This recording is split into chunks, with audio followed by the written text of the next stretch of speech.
In the quiet, often grim world of a prison, where hope can feel like a distant memory, a story of incredible compassion unfolded. This is the true story of Melissa, a correctional officer whose kindness bridged a gap of 22 years, and an inmate named Jeremy, who was running out of time. Jeremy had spent most of his adult life behind bars. His health was failing, and he knew his days were numbered. The weight of his past was heavy, but one regret stood out above all others. His daughter, a girl he hadn't seen since she was a toddler. He had no photos, no recent memories, just a name and a burning desire to ask for her forgiveness before it was too late. One day, Jeremy approached Officer Melissa with a trembling hand and a desperate plea. He held out a letter, sealed with what little hope he had left. He explained that it was for his daughter, and he asked Melissa if she would deliver it for him. This was his last wish. For most officers, this request would be far beyond the call of duty. The prison system is built on rules and boundaries, and personal involvement with inmates' families is generally discouraged, if not outright forbidden. But Melissa saw something in Jeremy's eyes, a deep, painful regret that moved her. She knew she couldn't just ignore his plea. She took the letter, promising she would do her best. The search wasn't easy.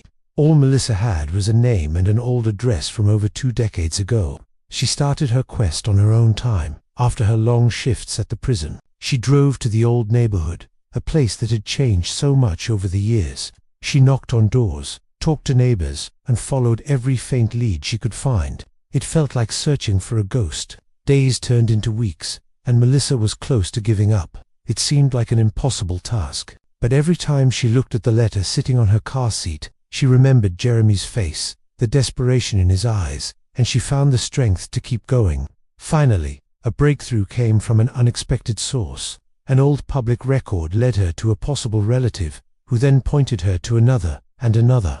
It was a long, winding trail of phone calls and dead ends. But then, one evening, she found it. The daughter, now a grown woman with a life of her own, was living just a few towns over.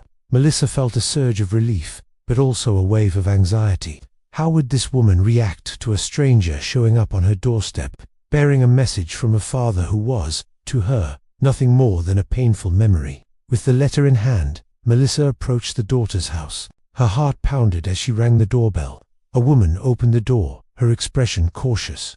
Melissa introduced herself gently, explaining why she was there. She held out the letter, a physical link to a past the woman had long tried to forget. The daughter's reaction was what Melissa had feared.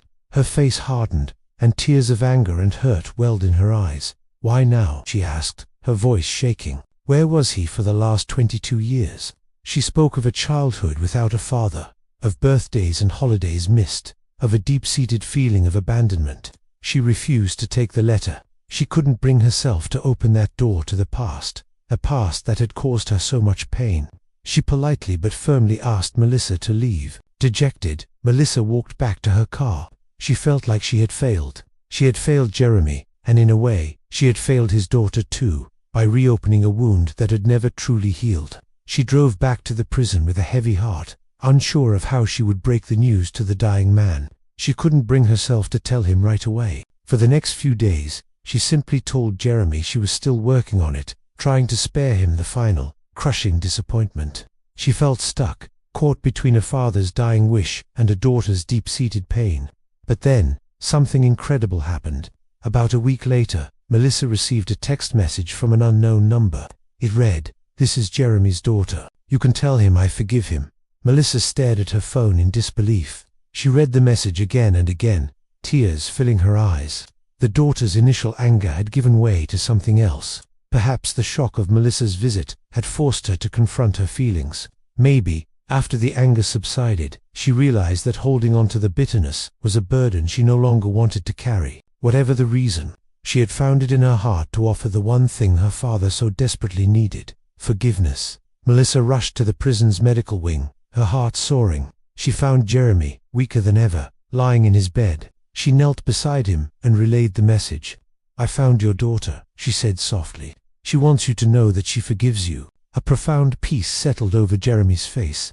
The lines of worry and regret seemed to melt away. A single tear rolled down his cheek, but it wasn't a tear of sadness. It was a tear of relief, of release. He looked at Melissa and whispered, "Thank you." It was the last conversation they would ever have. Just a few days later, Jeremy passed away.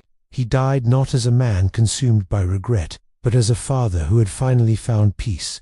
He left this world knowing that his daughter had forgiven him, that the connection he thought was lost forever had been restored, if only for a moment. This story isn't just about a prisoner's last wish, it's about the extraordinary power of compassion.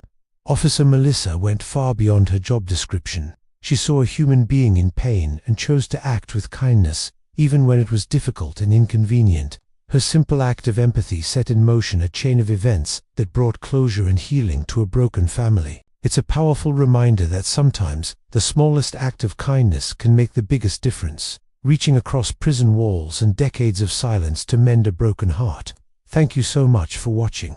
If this story touched you, please give it a like and subscribe to our channel for more true stories that highlight the human spirit in the most unexpected places. We'll see you in the next one.